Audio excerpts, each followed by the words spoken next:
We really pissed off tens of thousands of white supremacists with our new show Santa Inc., which is now available on HBO Max.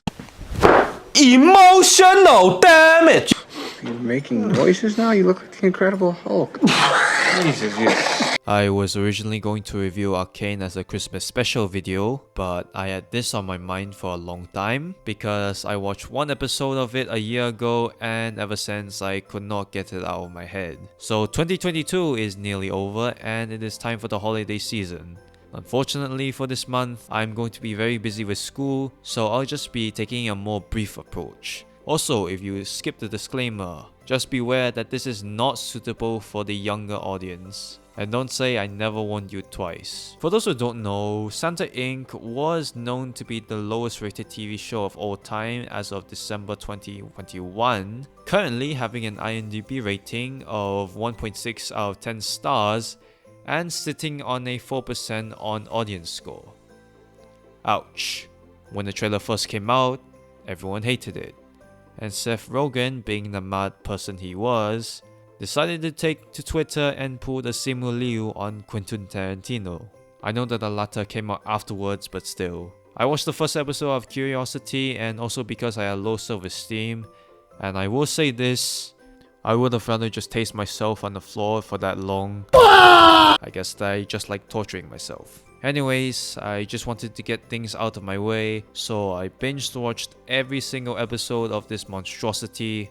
My take on this show can be summed up as it's human excrement!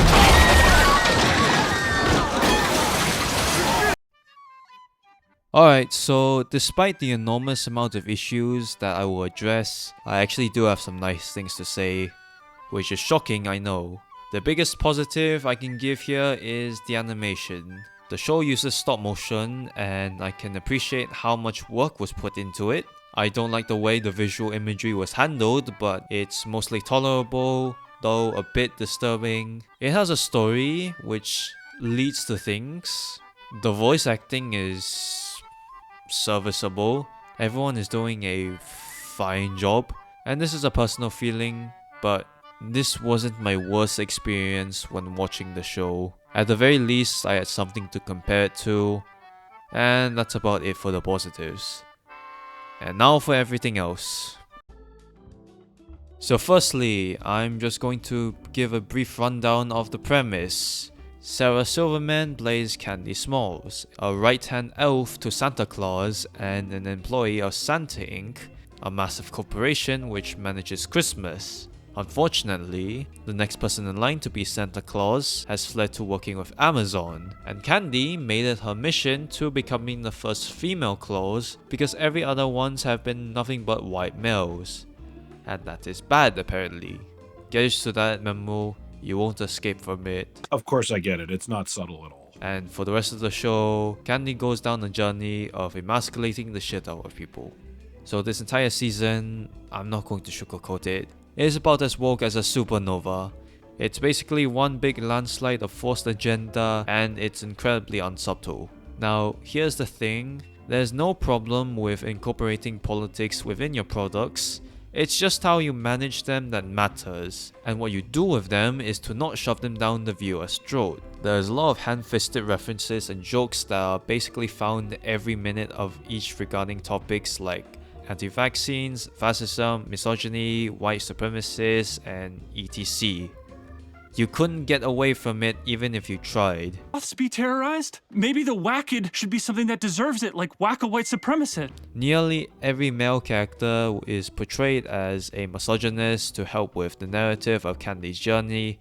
It's so forced that it comes off as aggressively stupid and incredibly laughable. However, even if you take those aspects away, you would still get a shitty comedy. Or hell, even if the humor was removed, then you would get a terrible show. You really wouldn't expect less when it says that it came from the creators of Sausage Party.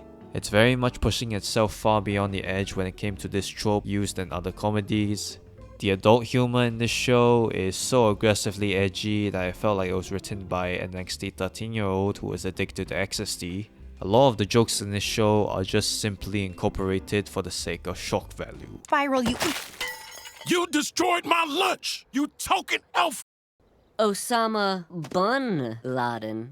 I don't want people dissing my ass when I'm dead. I'm okay being fondled when I'm dead. If it makes some necrophiliac happy, go for it. Hey, yo, what the fuck? How do you 69? Well, we haven't 69 since 96. I remember it was 96 because it was the night Tupac died. It feels like I was reading The Boys comic with the tone of HBO's The Prince, and about as successful in giving me more aneurysms than laughs. I know that humor is subjective, but the only funny things are present for about 0.5% in the entire show. There were jokes that constantly repeated themselves, in which they were already stale to begin with, and some of them just go on for far too long. If I could, I would give more examples, but YouTube is very sensitive. The best ones just make me do that thing with my nose that just goes like...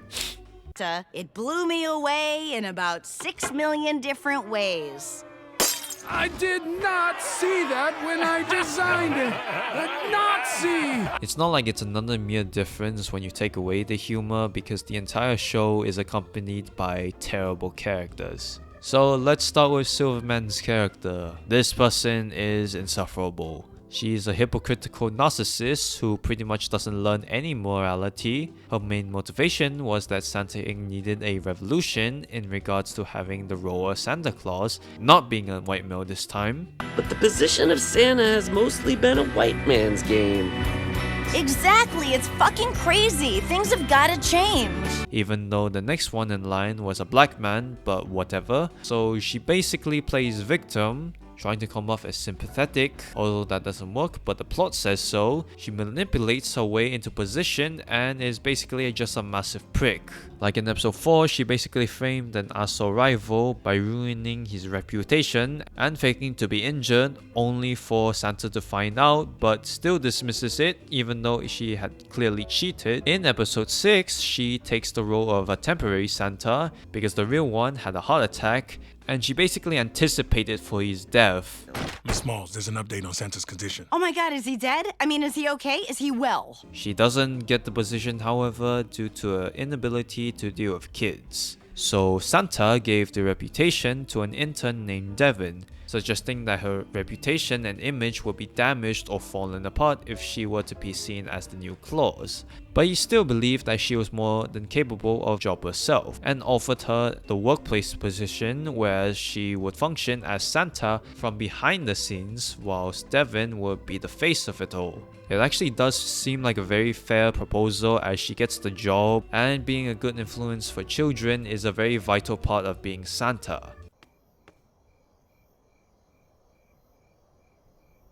Go fuck yourself. She also just leaves her rival to die after accidentally running him over for simply insulting her, and just gave his friend the job. What if I did something really bad, but, you know, ultimately it's for the greater good? Did you hire a hitman to kill Craig? Almost every other character is a seeping pile of wet diarrhea, with some of the most garbage personalities. Almost everyone, because ironically, the best character in here is Santa Claus himself. Even though the trailers made me thought otherwise, I actually thought that he was the only decent person. That is incredibly shocking, considering that everyone else is basically an asshole. The storyline of Santa Inc. is basically what I've already described in the show. It's basically just a bunch of things happening for the sake of incorporating as much pandering. What holiday are you from, by the way? Diwali. Diwali?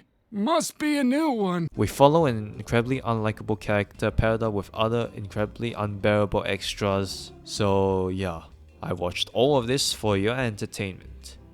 Oh god no.